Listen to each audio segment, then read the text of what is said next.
The boy sat backstage with his knees bouncing, the microphone clutched so tightly in his hands it almost slipped from the sweat.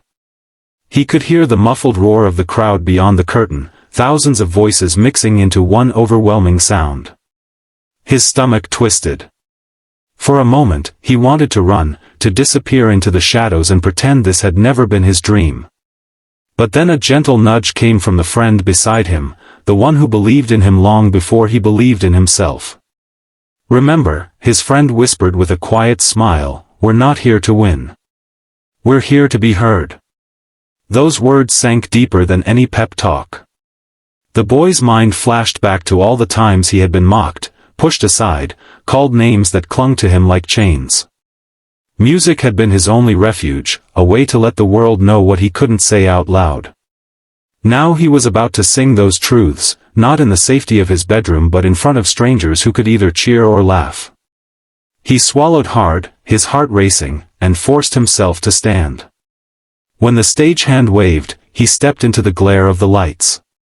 The brightness blinded him for a moment, and the vastness of the theater stretched out like a sea of unknown faces. He wanted to shrink back, but then he felt his friend's presence at his side, steady, confident, ready to catch him if he stumbled. Taking a shaky breath, he lifted the microphone to his lips. This was more than a performance. It was a chance to turn pain into something beautiful, a chance to finally say to the world, "This is me, and I will not be silent anymore." The music began with a single soft note, and for a heartbeat the boy froze, his voice caught in his chest. The enormity of the moment pressed down on him, every insult, every cruel laugh, every lonely walk home from school seemed to echo inside the silence. Then, with trembling courage, he let the first word slip out. His voice wavered at first, fragile like glass, but then it grew steadier, carried by the truth that lived in every lyric. He sang about the sting of being different, about the way words could cut deeper than fists, and about the quiet longing for someone, anyone, to show kindness. The audience leaned forward, pulled into his story. It wasn't just a song, it was a confession, a piece of his soul unraveling in melody. And then his partner stepped in, his rap sharp and rhythmic, weaving through the boy's voice like armor. Together they painted a picture of struggle and resilience, of darkness faced with defiance. The rap was defiant and raw, throwing back the cruelty of bullies with words too powerful to ignore. The boy's voice soared above it, fragile yet unbroken, a cry for compassion that resonated beyond the stage. Whispers rippled through the crowd. Parents thought of their children, teachers thought of students they may have overlooked, and kids in the audience silently nodded, recognizing themselves in every line. Strangers who had never shared a word with one another were united by the honesty pouring from the stage. For a few minutes, the world outside faded away.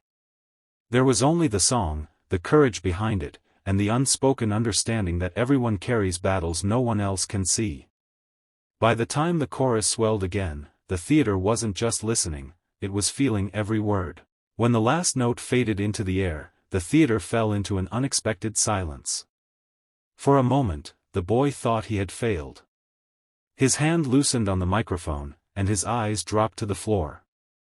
The fear he had carried all his life surged back. Maybe they didn't understand, maybe his story didn't matter, maybe he had poured his heart out only to be met with emptiness. His chest tightened as the stillness stretched on, each second heavier than the last. But then, a sound broke the silence. It was faint at first, someone clapping slowly from the back of the hall. Then another joined, and another, until the applause spread like fire catching dry grass. Within seconds, the audience was on its feet, a thunderous standing ovation echoing through the theater. The boy looked up in disbelief, his eyes wide. He saw faces glowing with tears, strangers wiping their cheeks as though they had just been reminded of something they had long forgotten, the raw power of truth spoken from the heart. The cheers grew louder, but it was the sight of individuals in the crowd, children smiling with a new sense of courage, parents holding their kids a little tighter, that made the boy's throat ache.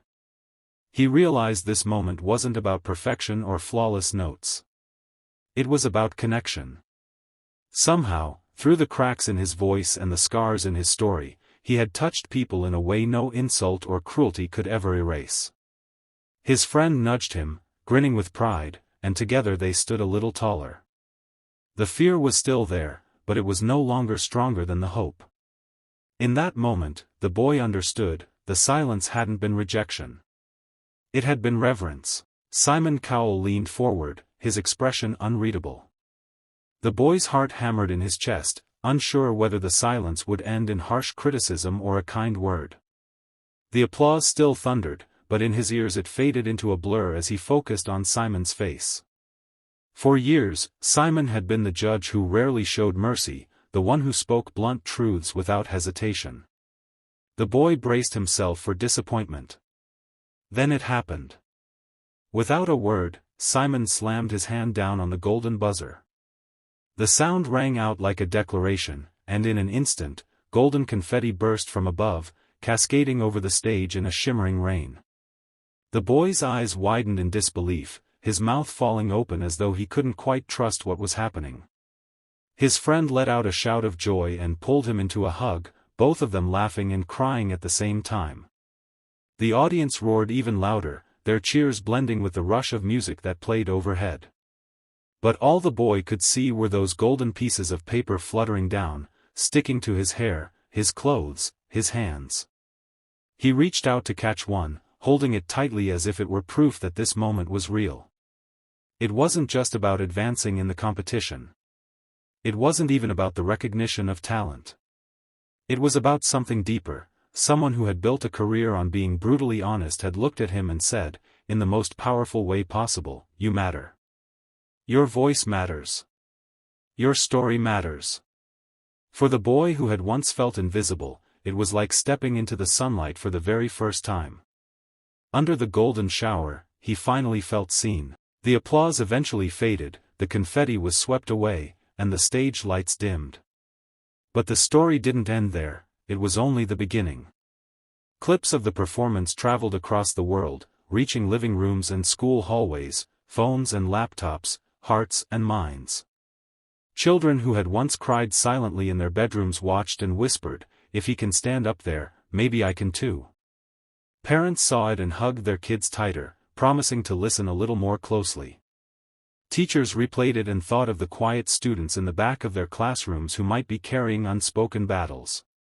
The boy, who had once struggled to even look people in the eye, now realized that his voice had become bigger than himself. It was no longer just about a song, or even about winning a talent show. It was about reminding the world that words matter, that kindness can heal wounds deeper than most will ever see, and that courage, once shared, can ripple outward farther than anyone can measure. He and his friend kept performing, but something inside them had shifted. Every time they stepped on stage, they carried not only their own story, but the hope of every person who had ever felt small, overlooked, or broken. And though the road ahead was uncertain, one truth was now undeniable: their music had become a lifeline for countless others. Years later, when people looked back at that golden moment, they didn't just remember the confetti or the applause. They remembered the way two boys turned their scars into strength and gave the world a reason to believe in compassion again. And somewhere, a child pressed play on the performance for the first time, and hope was born all over again.